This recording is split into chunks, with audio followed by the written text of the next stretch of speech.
Eagle Community Television presents Community Connection with your host, Mike Cooper. Hello and welcome again to Community Connection from Eagle Community Television, our community connected. Thanks for watching. Thanks to our producer, Jeff Durall. We're at High Plains Community Mental Health Center in Hayes, conference room, as a matter of fact, as we're visiting with psychiatrist Dr. John Cody and the manager of prevention, education, and outreach at High Plains, Ken Loos. As we talk a little history this time, and a monumental event is the reason for our community connection. That is 50 years of mental health services through High Plains Mental Health Center. And somebody who can take us through some of that history is Dr. John Cody, former psychiatrist, now retired somewhat, I guess. I'm so busy, but I'm retired. You're busy and retired, as a matter of fact. Dr. Cody, take us back, would you, to the early days of High Plains Mental Health Center? Yes, I had not heard of the High Plains Mental Health Center when I finished my residency at Menninger's in Topeka. And I was, because I was given more than $2,000 a year income while I was a resident, I became an indentured servant, or slave maybe, and I had to spend another year in one of the state hospitals. So they sent me to Larned, and that was my first glimpse of western Kansas. And to me, that was like coming to the Sahara Desert. I mean, it was totally unknown to me, completely strange.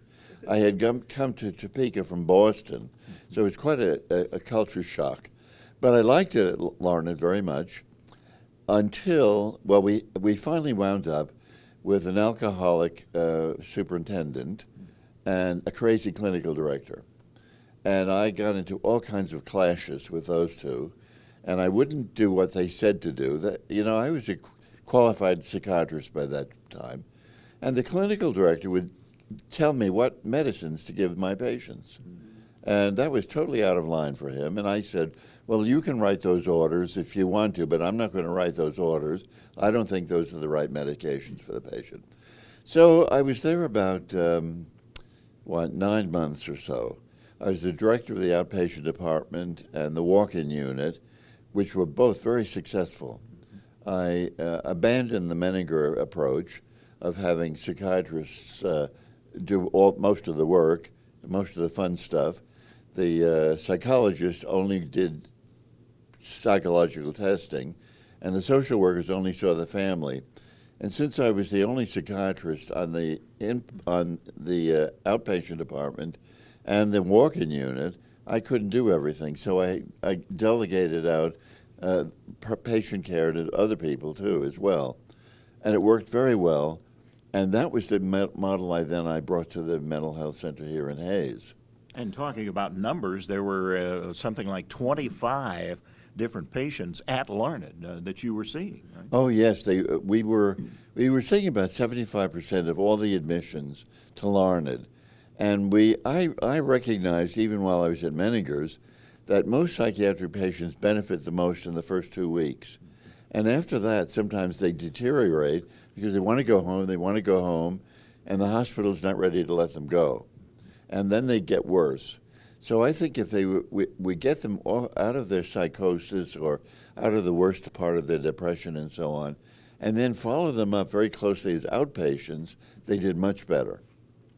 So anyway, finally, the clash with the clinical director and the superintendent was so severe that they fired me, and they gave me 6 days to get out of the hospital, clean up everything, get out, say goodbye to all my patients, and so I was very popular among a group of people called the what were they called now? They were students who came to see on sort of an externship from college. I can't think of the name right now. But anyway, it was very popular with them. And so in 3 days, they came in and they packed everything for me, while Dot and I went to the movies. And when we got back to the house, everything was packed. And we were out in 3 days. And in the meantime, I had contacted Jim Rybeck, who was the director of he wasn't the director, but he was working at the mental health center. And So he gave me a job right away, and I needed one right away because I was not getting any more income after 6 days. So I came here, and I came here one evening in the winter. No, it wasn't in the winter. It was in the summer. It was in August. But it was dark, and we had a board meeting out in Phillipsburg. So I got in a car with them, and I felt I was getting in a car with the mafia because I had no idea where I was going. I didn't know any of the people in the car. And we drove and drove and drove and had a meeting in Phillipsburg. Well, I had no idea where Phillipsburg was. I mean, to me, it could have been Timbuktu.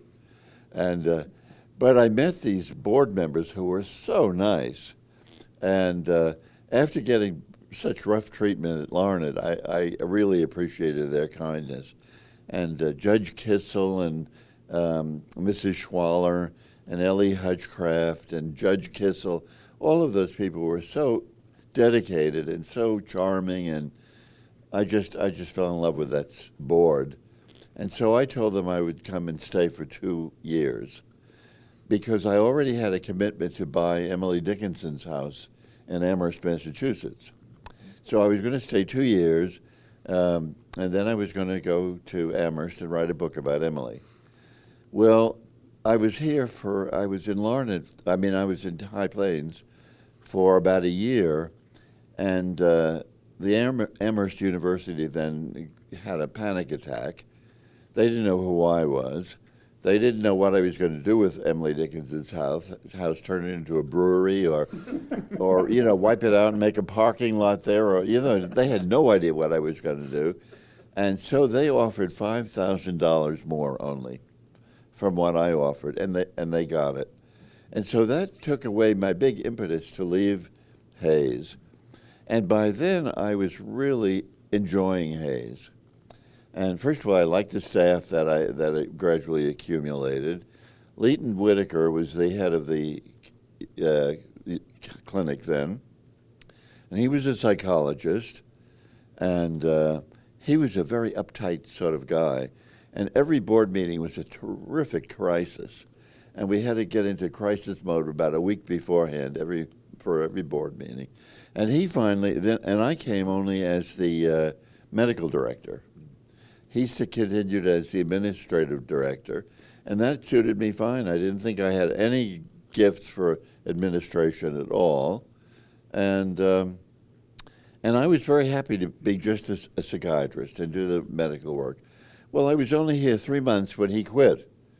And then the board had a meeting, and they made me the executive and administrative director. And I'd never done any administrating in my whole life. But I learned after a while. And luckily, I had some very good people to work with. Jim Rybeck was fun to work with.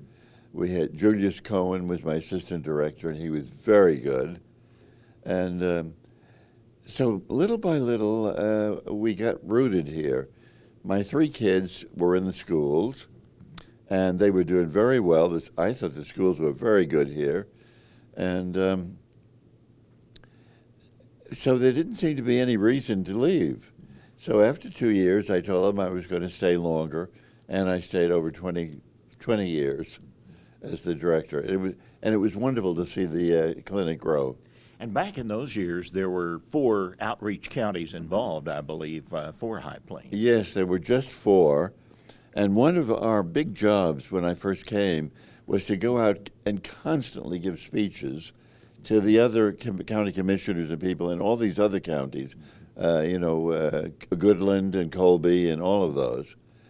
And it was our job to convince them to levy a 1/2 mil tax to support the clinic.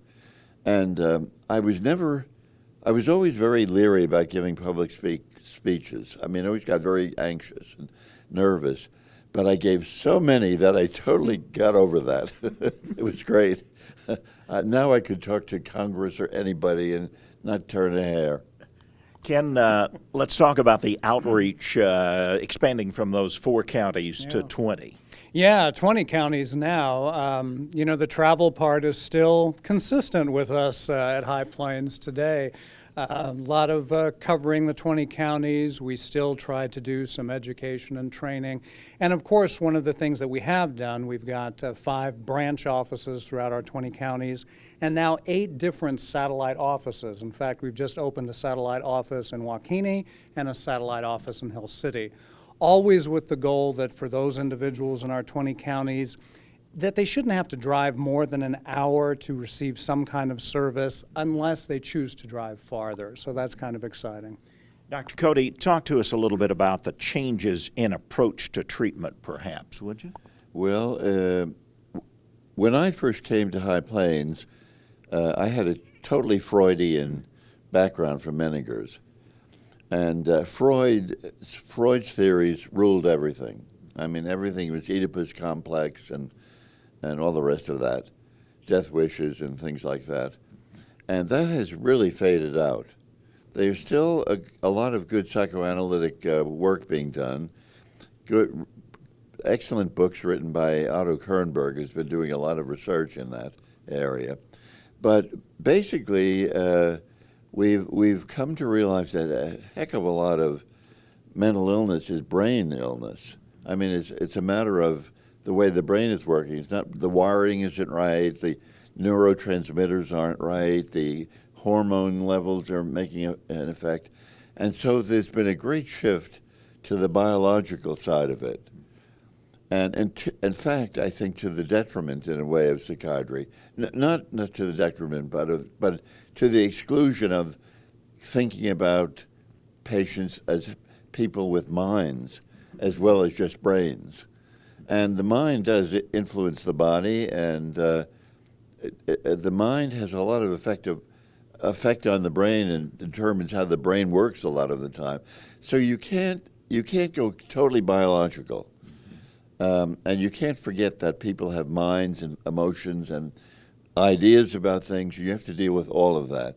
And I think we're going a little too far in the biological side, but I think there'll be an equilibrium established after a while, and things will get back in balance. Ken, what would you add to what Dr. Cody has said? Well, I think, the cognitive behavioral therapy approach, we look at evidence-based and really trying to be the most effective as we can. Dr. Cody is right that we want to always acknowledge the differences between the physical health and the mental health.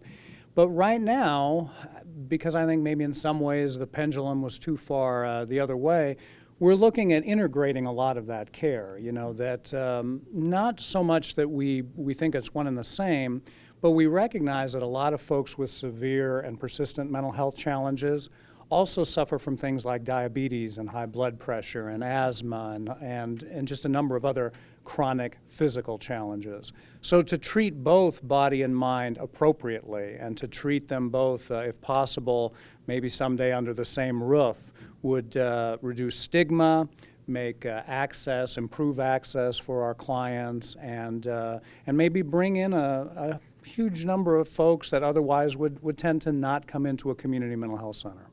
Would you, in our last couple of minutes, both of you, Dr. Cody, you first, talk about funding issues, would you? How important funding is for the continuation of health? There's hardly anything you can do without money. And I don't know what Governor Brownback is thinking when he thinks everybody can go along just as well without it.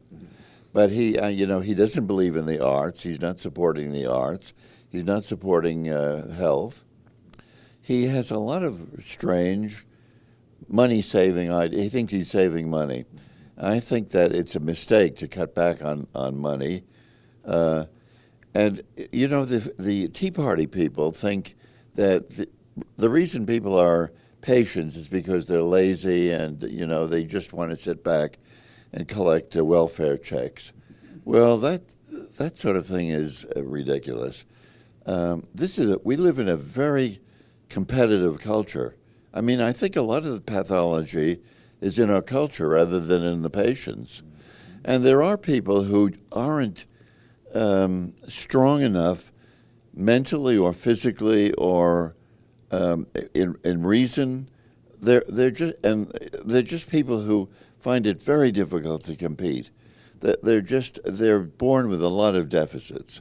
And you know, if we're going to be civilized, we've got to help those people. And the only way to help them is to provide that they get 3 meals a day and some shelter. I read the other day that there are 550, no, wait a minute, what was it? 5,500 homeless children in Kansas, homeless in the snow. I mean, I don't see how these kids survive. But anyway, so funding is important, and we need a lot more of it. Penny wise and pound foolish comes to mind, Ken. Yeah, that's a saying that probably can still be utilized today. You know, here's the situation. I think Dr. Cody's made some excellent points. One is that you cannot legislate away mental health challenges. It can't be done. And mental health, community mental health centers actually offer services at a much more reasonable rate than do our jails, our emergency rooms, our prisons. And by the way, they're really not designed to provide the mental health care that your mental health centers can.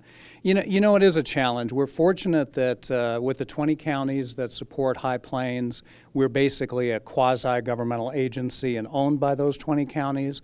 But the state mental health reform funding has been cut significantly since about 2006, 2008. I mean, High Plains alone has lost over $1 million since those years. And mental health reform dollars were designed to provide services within the community, to reduce hospital beds at places like Larned State Hospital or Osawatomie, and to really wrap services around our clients and our communities. And that can be a tremendous challenge.